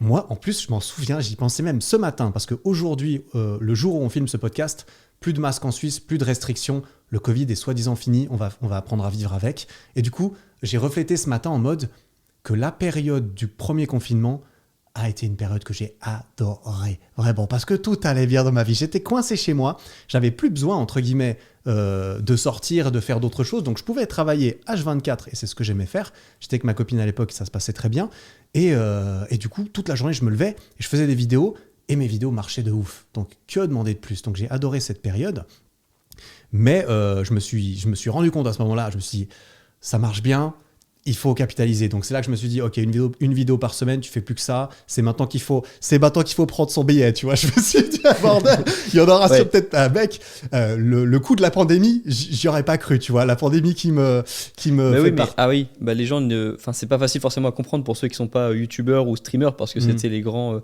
Mais en fait, parce que le discours peut paraître décalé par rapport aux étudiants, par exemple. Oui, exactement. Mais ce qu'il faut comprendre quand on se met à notre position, c'est que ça peut être le rêve l'occasion d'une vie en fait pour des personnes comme nous qui sommes sur les réseaux, une occasion comme ça où toutes les personnes sont chez elles et donc forcément sont peut-être plus intéressées à découvrir des nouvelles personnes sur YouTube. Donc pour nous ça peut être l'occasion d'une vie et donc oui, on l'a vécu parfois différemment. Moi j'avais les deux réalités, étudiant et youtubeur, mais quand on est youtubeur à plein temps comme tu l'étais, effectivement faut se rendre compte quand même que c'est pas tous les jours, c'est pas tous les mois, c'est pas tous les ans quoi. Moi, le Covid m'a vraiment, j'ai pas du tout aimé. Être enfermé chez moi, mettre le masque tout le temps. Moi, j'ai détesté. Tu parlais en tant que youtubeur. En tant qu'être humain, j'ai détesté le Covid. Tu vois, vraiment, c'était très pénible. Pas autant que pour d'autres, c'est clair. Et d'un point de vue professionnel, force est de constater, j'ai constaté tout de suite, ok Eric, tu as eu un énorme coup de chance parce que personne n'aurait pu le prédire. Non seulement, comme tu l'as dit, youtubeurs, Netflix, Amazon, Carrefour, ils ont tous pris parce qu'ils étaient dans les nécessités et dans ce qu'il fallait en temps de crise. Mais en plus, moi, je faisais déjà du sport à la maison avant que ça devienne cool de faire du sport à la maison. Donc, c'est vrai que ça a beaucoup aidé à ce niveau-là. Et là, ça a explosé. Mais assez rapidement, je me suis mis dans l'idée que c'était exceptionnel, que jamais j'allais pouvoir tenir ça. Même à un moment donné, après le mois d'avril, j'ai regardé, je me suis dit, ok, 100 000 abonnés en un mois. C'est extraordinaire. C'est incroyable. Quel est le niveau d'abonnés quelle personne aujourd'hui, quelle chaîne aujourd'hui fait 100 000 abonnés en un mois et c'est normal? J'avais été regarder ça et j'ai vu que peut-être Squeezie, tu vois, vite fait, pour lui, c'était un mois normal de faire 100K en plus. Et je me suis dit, d'accord. Donc, il ne faut pas que je prenne ça pour la norme parce que ça n'a pas l'air normal, tu vois. Je faisais une vidéo, je faisais 6 fois mon nombre d'abonnés en vue, tu vois. Non, c'est pas normal. Donc ça s'est calmé ensuite. Mais le Covid est resté un petit moment. Et c'est vrai que quand le Covid a commencé à disparaître, peut-être plutôt autour de l'été 2021, il y a eu moins de restrictions et tout ça. Là, il y a tout qui est tombé d'un coup. Que ça soit les vues de la chaîne, que ce soit les ventes de ma boutique d'équipements, etc. Tout ça, c'est un petit peu cassé la gueule. Et là, il y a eu un tout petit moment de ah oui, en fait, je réalise en fait que je m'étais habitué à quelque chose d'anormalement élevé. Et heureusement, j'en ai parlé avec mon associé aussi, on en a parlé et on s'est réalisé, ah oui, d'accord. En fait, on vivait dans notre petite bulle. On avait oublié qu'on était encore privilégié par tout ça parce que c'était vague.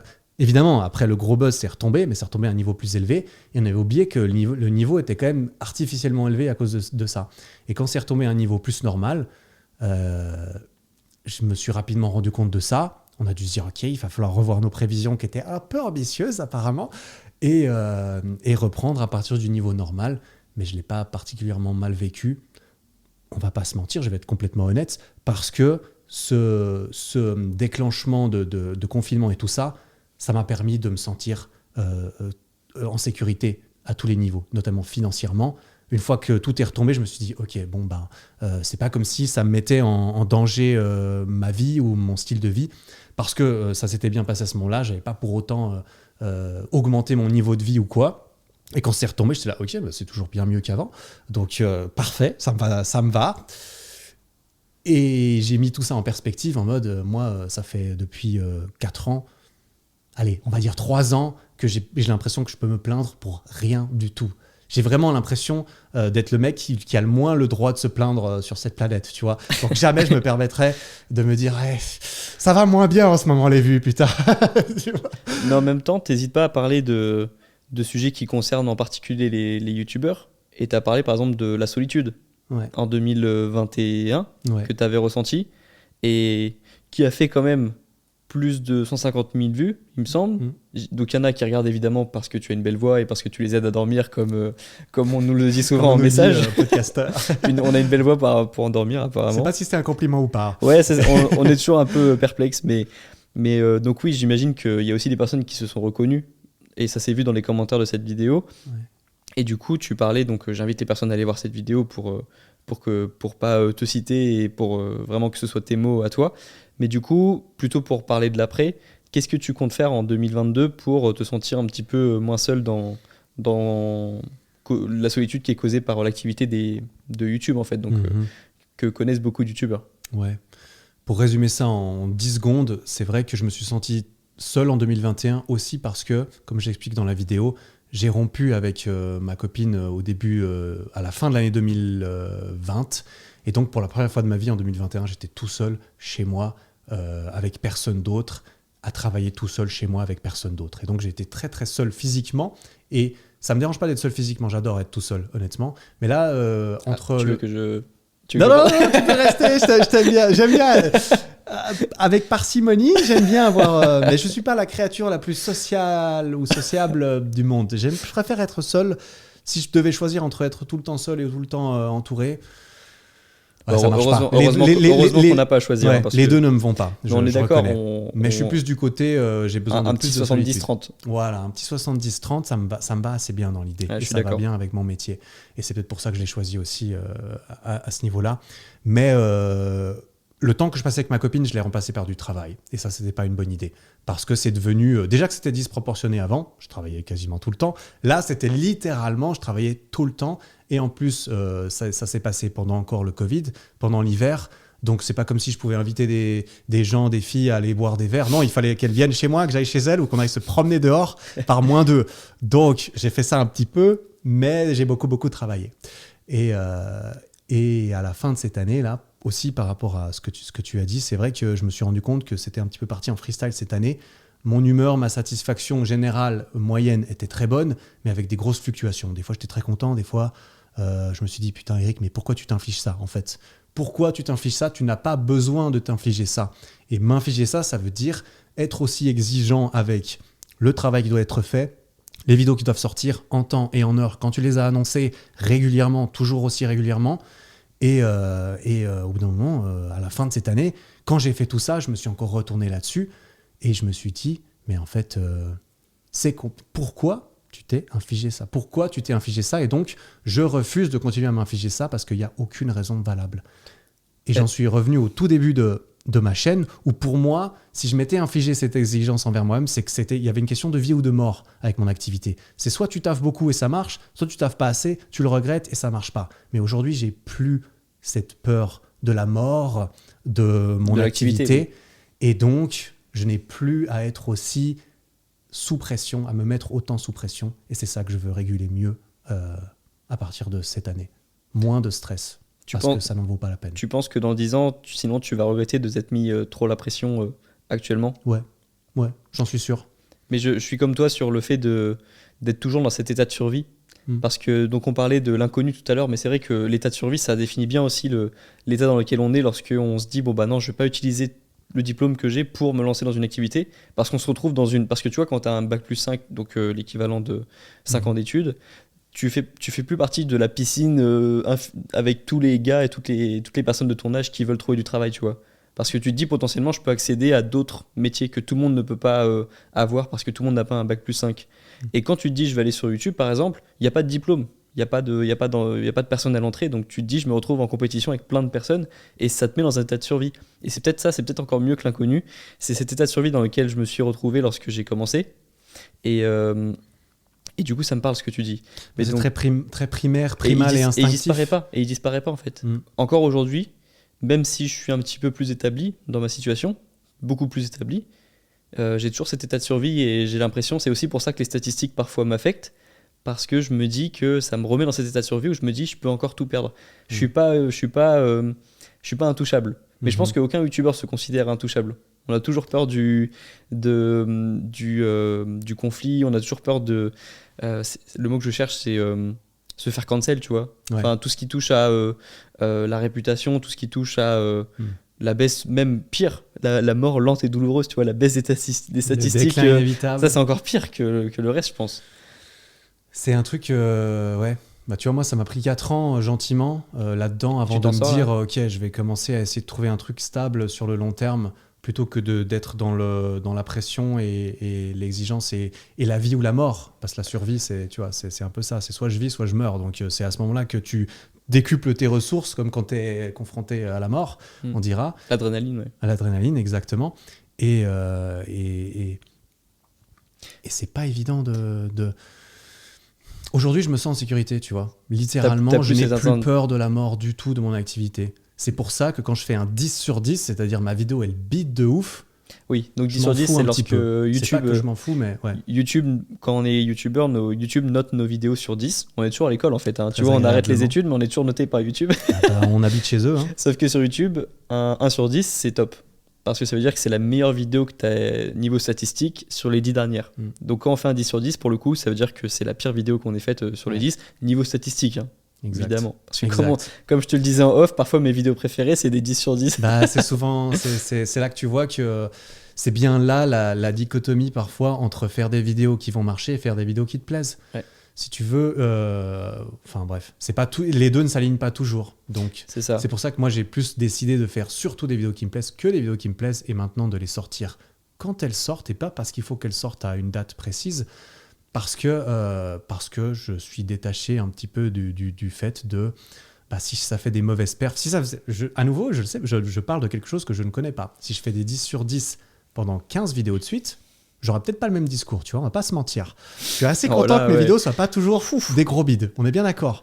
Mais c'est vrai que je valorise énormément le fait d'apprécier la vidéo bien plus que le fait de ça va marcher. Parce que sinon, je ferais beaucoup moins de vidéos de dev perso et plus des vidéos extrêmes, scandales, divertissement, en pensant uniquement au titre et à la miniature et en construisant un truc divertissant autour de ça parce que je sais que ça va marcher. J'adopte aussi cette mentalité pour mes vidéos, bien sûr. C'est d'abord la vidéo me plaît et ensuite je me dis, et de plus en plus maintenant, qu'est-ce que je peux trouver comme titre et miniature et accroche de façon à ce que la vidéo me plaise, ça c'est déjà établi, mais qu'elle fonctionne aussi. J'ai bien compris que c'était ça. Si on suit tes vidéos, on arrive à comprendre un petit peu tes bonnes résolutions pour 2022, on va dire, et c'est absolument pas des bonnes résolutions communes, c'est vraiment ciblé créateur de contenu, quelqu'un qui crée sur les réseaux. Parce qu'on retrouve donc l'aspect je publie pas à un horaire précis, à une date précise, je publie quand la vidéo elle est prête et je me mets moins la pression là-dessus.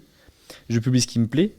Et ça, je trouve que c'est un peu l'objectif d'un youtubeur accompli. Tu sais, justement, lorsque tu arrives dans une position où tu es capable de plus avoir besoin de dire tous les lundis je serai là. Tu t'imposes moins de choses. C'est ça en 2022 ? C'est exactement ça. En fait, j'ai fait un podcast il y a quelques semaines sur mon podcast où je donnais mes objectifs pour 2022 et je donnais au début de cet épisode un de mes objectifs les plus grands depuis que j'ai commencé qui s'est formé de plus en plus ces 2 dernières années, c'est de faire ce que je veux, tout simplement. C'est-à-dire de faire ce que je veux, je m'en fous complètement des répercussions, notamment financières, de ce que je fais. J'ai envie de pouvoir tout plaquer, partir dans une cave, essayer de composer de la musique pendant 2 ans parce que c'est un truc que j'aimerais bien faire. Et je me dis, ok, je me laisse 2 ans tout seul dans une cave à composer quelque chose et essayer que ça marche sans avoir à me préoccuper de comment je vais payer les factures, comment je vais manger, qu'est-ce qui va se passer. Donc ça rejoint exactement cette vision de être totalement libéré du résultat, simplement s'enrichir soi-même du processus et être simplement fier de sa création parce qu'on est dans un milieu où on crée des trucs. Alors oui, on n'est pas en train de sculpter des machins, mais moi quand je sors une vidéo, j'ai quand même l'impression de l'avoir fait un petit peu moi-même et j'ai envie d'être fier de ça et de pouvoir en être fier aussi indépendamment de combien YouTube va la scorer ou de ce que les gens vont en penser. Après, les gens qui regardent tes vidéos, c'est des gens qui aiment les vidéos que tu aimes aussi normalement, donc y a peu de chances que je trouve une vidéo géniale et que tout le monde me dise qu'elle est éclatée au sol.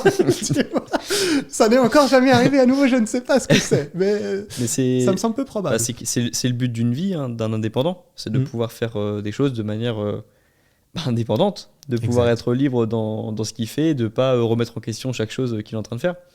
Donc je t'avoue que ce serait peut-être un objectif pour moi dans quelques années. Je te dirai quand je serai arrivé à ton level, Eric. Ça va pas tarder, mec, tu auras dépassé mon level avant mon âge actuel, sans souci. Donc j'ai hâte de voir ça.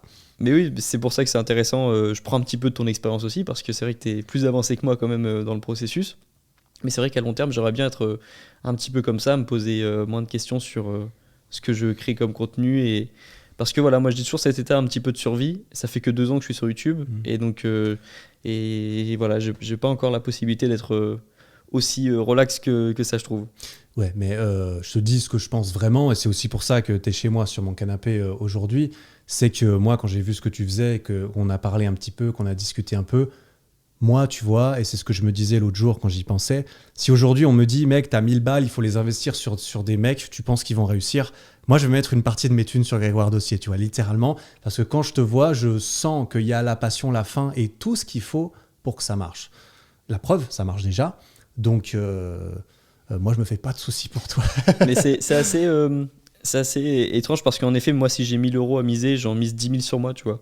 J'ai cette... T'as bien raison. Mais en même temps, il y a des pensées qui arrivent parfois où Grégoire, tu peux perdre ta chaîne YouTube. Oh Grégoire, peut-être que les gens ils aiment moins ce que tu fais. Si tu n'avais pas ces pensées, tu serais pas où t'en es aujourd'hui, je pense, tu vois. Et t'aurais pas aussi faim. Alors je sais que t'aimes bien l'homme pâle, tu l'avais. Ouais, j'aime beaucoup. Ouais. Mais dans ma région, il y a Orelsan aussi. Ouais, et Orelsan avait dit douter, c'est le contraire de s'en foutre. Orelsan avait dit. Et je pense que si YouTube me fait douter, c'est parce que justement Exactement. J'aime YouTube et j'aime ce que je fais. Et donc je considère que le doute, ça fait partie aussi du... Douter, ça montre à quel point tu t'intéresses à ce que tu fais et à quel point ça te plaît. Et donc j'accueille les doutes que j'ai pour YouTube. Parce exactement, oui, c'est vrai. Il résume bien. Je cite souvent Orelsan dans mes podcasts parce que j'avais dit avec Antoine BM, j'avais dit l'école est un filtre qui rend tout très chiant parce qu'on parlait de l'éducation. Et celle-là. Donc tu vois, j'aime bien citer Orelsan, mais c'est ça. Douter, c'est le contraire de s'en foutre. Donc j'accueille un petit peu les doutes et je suis content d'en avoir, tu vois. T'as raison. C'est aussi un truc que je réalise parfois, les quelques fois où je sentais que je commençais à drifter plus dans quelque chose d'un peu trop confortable, on dira. C'est qu'en fait, les doutes et tout ça, ils disparaissent un petit peu aussi. En fait, quand tu vas dans le confort, confort égale un petit peu stagnation, égale le début du déclin peut-être aussi. Et c'est vrai que c'est comme ça que tu apprends à apprécier les doutes et à savoir... Là, tu vois, c'est un peu comme on dit, quand tu as peur de quelque chose, c'est un bon indicateur que tu devrais le faire, entre guillemets. Quand tu as peur de lancer quelque chose, si tu as peur, c'est que tu devrais. Les peurs sont irrationnelles souvent, et etc. C'est une belle citation. Hein. Moi, c'est ce que je me disais quand je commençais YouTube. C'était la chose qui me faisait le plus peur au monde. Tu vois. Et c'est devenu la chose qui me rend le plus heureux au monde aussi. Donc, comme quoi, bizarre, maintenir un certain niveau de peur ou de doute, moi, je pense que c'est une bonne chose. D'autant plus en fonction de tes ambitions, évidemment, tout le monde a des ambitions différentes. Si ton but c'est de pouvoir justement ne plus jamais rien avoir à faire et faire ce que tu veux, il va quand même réussir pour y arriver. En fait, j'ai l'impression que tu es quand même obligé de passer par un stade qui te donnera peu envie d'arrêter après, j'entends. Pour arriver au stade où tu peux te permettre de ne plus rien faire, faut quand même avoir été sacrément hardcore dans ce que tu as fait. Et pour du jour au lendemain te dire, oh, en fait, je suis plus du tout hardcore là-dedans, ça m'intéresse pas tant que ça me semble peu Et probable. ça peut créer des séquelles aussi, hein, Ouais. dans la vie personnelle surtout. C'est pour ça que la retraite à 35 ans elle me donne pas du elle tout fait de envie. moins en moins envie. Elle me donne pas du tout envie. Ok, et puisqu'on parle du doute et de la peur, il y a une question que j'aime bien poser aussi aux invités du podcast. C'est quoi la dernière chose que tu as faite qui t'a fait peur? La dernière chose que j'ai faite qui m'a fait peur. Putain, j'en fais pas assez, faut croire. Ça, c'est un petit peu ce qui arrive lorsque je pose la question des personnes comme moi qui ont une routine. C'est qu'on n'est pas amené forcément tous les jours à faire des choses qui nous font peur. Non, effectivement. Ou alors, qu'est-ce que tu pourrais faire qui te... Ouais, bah, ces derniers temps, j'ai pris sur moi pour contacter des... En fait, moi, c'est vrai que j'ai toujours été dans ma petite bulle de créateur de contenu. Moi, je suis assez casanier, solitaire. J'aime bien rester chez moi tout seul. Donc, c'était pas du tout naturel pour moi que de dire à quelqu'un « Hey, tu veux pas qu'on fasse une vidéo ensemble ? Hey, podcast, tout ça, on va discuter alors qu'on se connaît pas vraiment. Ça te chauffe ?» Tu vois ? Moi, je suis pas du tout comme ça. La plupart du temps, c'était quand même les autres qui venaient vers moi parce que dans ma vie, c'est beaucoup comme ça. C'est moi qui avais plutôt peur d'aller vers les autres, de par mon adolescence aussi, où j'étais très peu confiant et j'avais pas du tout envie qu'on me voie, en fait. Donc, j'avais pas envie qu'on me voie et j'avais pas envie... Ouais, je préférais me cacher tout seul. Et ces dernières années, et même ces dernières semaines, j'ai pris plus sur moi aussi pour proactivement demander à quelqu'un « Bah en fait, j'aime vraiment ce que tu fais, tu vois, pour de vrai. Est-ce qu'on pourrait pas... Il n'y a pas moyen de moyenner quelque chose et de faire du contenu tous les deux ?»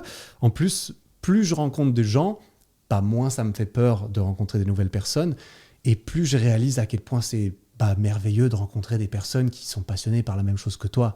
C'est génial et j'en ai pas dans mon salon ou dans mon jardin des gens qui sont passionnés par la même chose. C'est con, sinon je parlerais avec, tu vois.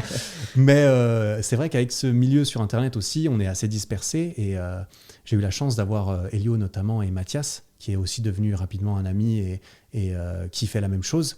Mais ouais, même il n'y a pas si longtemps, j'ai contacté des gens sur Insta en mode on se connaît pas vraiment, mais est-ce que tu veux pas qu'on fasse un podcast ? Et ça, pour moi, ça a vraiment été hors limite en fait. Hors limite, pas parce que c'est mal poli ou quoi, mais parce que ça me faisait peur en fait. Contacter quelqu'un et me dire bah en fait, je vais devoir faire une discussion avec quelqu'un que je connais pas. On se connaît pas si bien que ça, mais ça pourrait faire un bon contenu. Et c'est vrai que les gens demandent aussi, bah oui, les podcasts avec des youtubeurs et tout, c'est cool, mais pourquoi pas interviewer d'autres personnes ? Et moi, je suis là, mais putain, je connais personne d'autre en fait. Tous mes potes sont youtubeurs. Comment je fais pour aborder quelqu'un que je connais pas ? Donc ouais. Je comprends la peur parce que moi c'est pareil, je n'osais pas demander aux youtubeurs parce que je partais du principe qu'ils me connaissaient jamais en fait. Et t'as peut-être déclenché un truc quand tu m'as contacté il y a quelques mois, je me suis dit ah bah si Eric me connaît, peut-être qu'en fait il y en a d'autres qui me connaissent. Et c'est vrai qu'à chaque fois que je propose, bah ça se passe bien et je comprends cette envie de contacter des personnes qui font la même chose que nous. C'est trop bien. Moi c'est ce que je fais en ce moment, c'est incroyable en ce moment la vie que je mène avec le fait de rencontrer des personnes qui font la même chose que moi, on a des discussions, c'est trop bien. Ouais, tu me vends trop du rêve avec ouais, ton je t'ai vu que mais en vrai, la train life. Ouais, ça m'inspire vraiment parce que je me dis putain, je me mets un peu à ta place parce que j'arrive à me projeter dans ce que tu fais un petit peu vu qu'on fait des choses similaires et je me dis putain, si moi je faisais ce qu'il fait, je kifferais trop ma vie en fait. C'est trop bien de voyager, de rencontrer des gens et tu m'as donné envie aussi de plus proactivement aller demander à des gens parce que ah oui, évidemment, plus t'es soi-disant connu, plus c'est facile d'avoir un oui. Mais même quand c'est pas le cas, ou même, enfin, les gens sont ouverts. En plus, quand tu leur proposes de faire un podcast où on va parler d'eux, les gens sont contents, sont flattés généralement. Donc, ouais. Oui, beau gosse, Grégoire, beau gosse. Non, mais c'est vrai que c'est une bonne idée. Je te conseille de le faire parce que faire des rencontres dans ce milieu-là, c'est trop bien. Et c'est la peur du rejet en fait. Et ça me fait peur en fait, tu vois. Mais oui, c'est la ça peur me fait du peur rejet. de quitter mon petit QG suisse, tu vois aussi. Parce que moi je suis bien chez moi, je suis bien tout seul chez moi. Donc sortir, faire du Airbnb life, rencontrer des gens et toute la journée sur la route, ne pas avoir l'impression que je vais me retrouver dans la jungle et de ne pas avoir de happy place où me ressourcer qui est chez moi, ça me fait un peu peur. C'est pour ça que j'aime pas voyager trop longtemps. Ouais, c'est ça. Mais c'est pour ça que je rentre chez moi aussi le week-end. Mais je suis comme toi, je comprends ce que tu dis. Il faut que je puisse rentrer chez moi, recharger mes batteries. Parce qu'à partir du moment où je sors de chez moi et je parle avec la plupart des gens, ça me fatigue. Je sens que mon énergie vitale, elle diminue. Et si je suis constamment exposé à des trucs comme ça qui me mettent un peu dans l'inconfort social, on dira, je me dis, ouais, quand je serai tout seul ce soir dans ma chambre, ça va être bien. Tu sais que je suis pareil, j'ai besoin de me recharger, je me recharge moi-même en fait. Ouais. J'adore partager mon énergie avec d'autres personnes, discuter, mais c'est vrai que quand je me recharge pour de vrai, c'est quand je suis chez moi et que je reprends ma routine et je comprends ce que tu dis, bah tu vois, je suis pareil. Mais en ce moment, ouais, je fais un peu de... Je me déplace beaucoup et c'est cool aussi. Mais il faut que je rentre chez moi un moment aussi dans la semaine pour revenir à ma routine, c'est ça. Tout ça. Ouais. Donc je te conseille de le faire. Et puis en plus, tu vas rencontrer des belles personnes. Je sais pas si tu veux dire la personne que tu vas rencontrer dans le milieu de la musique dans quelques semaines, mais c'est une exclue là. Hein. Je t'avoue que je ne pense pas me permettre parce que j'aime pas trop annoncer des trucs je avant qu'ils soient dans la boîte. Mais en tout cas, vous allez être surpris. Ouais, j'essaie de me faire des contacts. Ouais. J'essaie de me faire des contacts. Non, mais oui, en tout cas, il y a des belles choses qui arrivent sur ton podcast dans les prochaines semaines. J'espère. Mais j'attends de les avoir filmés avant. Moi, je balance pas mes projets. Parce que ça me met la pression, tu vois. C'est le genre de pression que je ne veux plus me mettre. Annoncer une date, annoncer un projet. J'avoue que j'ai fait l'inverse de ce que tu viens de dire là. Je t'oblige. Non, c'est pas grave. Il n'y a pas de souci. C'est très bien. Mais c'est vrai que autant garder la surprise dans ce cas. Et ben en tout cas, moi je le sais, c'est le petit privilège de youtubeur d'être là aujourd'hui, mais ouais, vous allez être surpris. Et donc oui, j'invite les personnes qui te connaissent à écouter ton podcast, mais les personnes qui te connaissent déjà ton podcast, donc plutôt les personnes qui te connaîtraient pas. Mais ton podcast est bien aussi, ouais. Parce qu'en fait, la personne, bon, je peux le dire, mine de rien, c'est Grégoire Dossier. Bientôt un épisode avec Grégoire sur mon podcast qui va sortir à peu près en même temps que celui-ci, bizarrement. J'ai cru il allait lâcher le morceau. Ouais, t'as cru? Oui. Non, mais ça arrivera. Je te souhaite que ça arrive. En tout cas, ce sera un très beau feat. Et j'ai hâte de le regarder en tout cas. Mais en tout cas, très content de t'avoir eu sur ma chaîne aujourd'hui. On a déjà eu une conversation sur ta chaîne, sur ton podcast YouTube. Je mettrai la vidéo en description pour ceux qui l'ont pas vu encore. Et puis plein de bonnes choses pour la suite. Trop content d'avoir pu tourner ça. Et puis un grand plaisir et honneur d'avoir été invité sur le podcast de Grégoire Dossier. Un mec que j'admire. Ça fait plaisir à entendre là. Plaisir. J'ai pas l'habitude. Moi, j'ai le podcast des étudiants où c'est toujours le même nom qui revient. T'habituer à et là, le podcast de Grégoire Dossier, ça fait plaisir à entendre. Ça claque comme nom quand même. Merci d'avoir participé à cette aventure. Et ouais, ça va être mon projet pour cette année. Je veux m'investir à fond dans ce podcast en tout cas. Moi, je regarderai tous les épisodes parce que c'est exactement le genre de contenu que j'ai envie de regarder. Donc, merci beaucoup mec, et puis merci pour aussi le soutien que tu m'as donné sans t'en rendre compte en m'envoyant un DM il y a quelques mois justement, en ayant peur peut-être de te demander ce que j'allais répondre. En fait tu m'as donné aussi un boost de confiance en moi et je me suis dit en effet mon travail il commence à être apprécié de personnes que moi-même je suis. Donc c'était très cool pour moi. Donc merci pour ça et puis merci pour l'invitation aujourd'hui. C'était très cool de pouvoir discuter avec toi. Avec plaisir, merci. I don't wanna keep playing with you. I just wanna sustain with you. Play no games with you. You're the apple in my eye. Every time make you leave, make me cry.